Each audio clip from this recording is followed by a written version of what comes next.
Cars and their terrified passengers trapped amid the buckled concrete. One 5-year-old boy had his leg amputated to free him from the wreckage of a vehicle in which his parents lay dead. We have one woman that's unconscious, bleeding from the head. She is breathing, she's got a pulse. They have cars and trucks that are smashed completely. They got a lot of, I believe they got a lot of dead bodies up there, you know. Just the sheer weight on it, just to be able to even get up there and try to see how many cars there are. Some of them are crushed to 6 inches high up there, so it's just incredible, the weight and the destruction that's going on. Even to have someone alive down there is just a miracle. More drama on the Bay Bridge itself. It was designed to withstand an earthquake of 8.5 on the Richter scale, but a center section collapsed, sending more motorists plunging to death and injury. An amateur cameraman captured one extraordinary incident as traffic continued across the bridge. And there's another car. Gosh! That could have been us, but we just turned around. You're seeing a car that attempted to drive over this 50-foot gap in the Bay Bridge. It has been like a drama here. It has been dangling from the edge, the precipice behind me, and these folks are just getting rescued right now. It's been about an hour-long effort. It's been a frightening scene here. As you can see, just below me is where this crack in the Bay Bridge occurred, a 50-foot section. You see down there below the two cars that were on the upper deck when the bridge collapsed. They fell below. We understand that the people in both of those cars did get out safely. In fact, the start of the earthquake was seen live by millions of TV viewers watching the beginning of a World Series baseball game in San Francisco's Candlestick Park. At second base, so the Oakland A's take. Tell you what, we're having an earthquake. Due to an earthquake in the San Francisco area, we have lost the feed from our World Series truck. In the hours of darkness that followed, San Francisco was plunged into confusion. Power lines were cut and broken gas mains fed fires that raged across the city. Emergency services were hampered by closed and blocked roads and traffic jams on those that were open.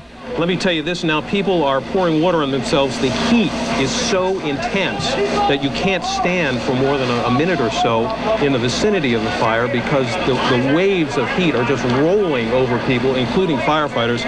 So what they're doing is drenching themselves with the water periodically. And many of those who turned out to help complained of official confusion and a lack of direction in the rescue effort. And you got all kinds of labor and all kinds of medical people and all kinds of whatever you need down here waiting at a park eating sandwiches. They're not doing a damn thing about getting this thing down here. We got over 100 years of experience in the business. And the fact that I've come down here, I still haven't found out who's in charge. We're people caring about people, okay? I'm supposed to be at work in about an hour and a half from now. And I'm pushing a job, I'm running a job. But I'm here, and I'm gonna stay here until something gets done. Vice President Dan Quayle flew to the West Coast to inspect the damage and report back to the White House. He toured the streets with his wife today and spoke to those most directly involved in the rescue effort. There are already complaints that the government is not doing enough. But George Bush, criticized for a sluggish federal response to the recent hurricane disaster in North Carolina, declared the San Francisco area a disaster zone and promised urgent help. And words can't adequately convey our sentiments, I know. But I can say that we will take every step and make every effort to help the Bay Area in its hour of need. Another problem facing the people of San Francisco at the height of the earthquake emergency, looting of damaged buildings. Police reported gangs, some armed with baseball bats, were taking advantage of the crisis. Power throughout the city has been disrupted, and it'll be weeks before things are back to normal. Store water, prepare for aftershocks, prepare for 3 days of no services. You got 90 minutes of light left. You better make use of your time. This evening, rescue work is still concentrated on the 1-mile section of motorway where more than 200 bodies are still believed to be trapped. The chances of finding any survivors are officially described as remote, but rescuers must move with extreme caution for fear of causing a further collapse.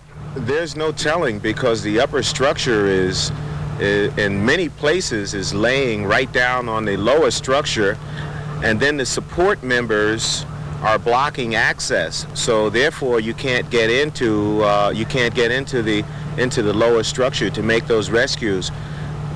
This morning, I've seen big trucks, large trucks flattened, which is amazing, and of course a number of cars and smaller delivery trucks. So currently it's just impossible to tell how many cars are still buried. There remains the ever-present danger of more aftershocks or another major earthquake. The people of San Francisco have learned how perilous their city can suddenly become. But this was not the huge California earthquake that's been feared for so long. Despite the death and destruction, it could have been much worse. Tim Hewitt, News at 10 in the United States. It's early afternoon in San Francisco now. A few moments ago, we had this update from Ken Reese. Who's there? Well, here at Oakland, some 21 hours after the earthquake struck this area, this is still the most concentrated scene of rescue efforts. As you may be able to see, this motorway behind me, which was in 2 levels, it collapsed 1 level right down on top of the other. Now, somewhere in there are at least 200 people in their cars.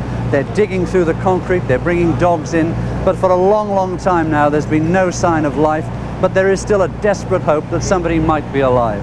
It's an awful reminder just how vulnerable this area is to this kind of quake. Now this earthquake last night was 6.9 on the Richter scale, and bear in mind this wasn't the big quake that experts are virtually guaranteeing will come to this area possibly within the next 10 years. That big quake would be on a scale of 8. It would do a tremendous amount more damage, and it's certain that thousands of lives would be lost. So this stands tonight as a terrible warning of what could well, and indeed the experts say is going to happen in the San Francisco Bay Area one time in the next 10 or possibly 15 years. This is Ken Reese, News at 10, Oakland, California. Well, San Francisco has been preparing for another big earthquake since 1906. Old buildings have been specially strengthened, and by law new structures have to include special features to help them withstand severe tremors. Lawrence McGinty assesses whether more could have been done. Here's his report now. Today, San Francisco is wrestling with the enormity of the disaster and asking why was there no warning. Scientists knew that the chances of an earthquake this big along the San Andreas Fault were high, over 50% in the next 30 years. But earthquake watching isn't exact enough to say precisely where or when.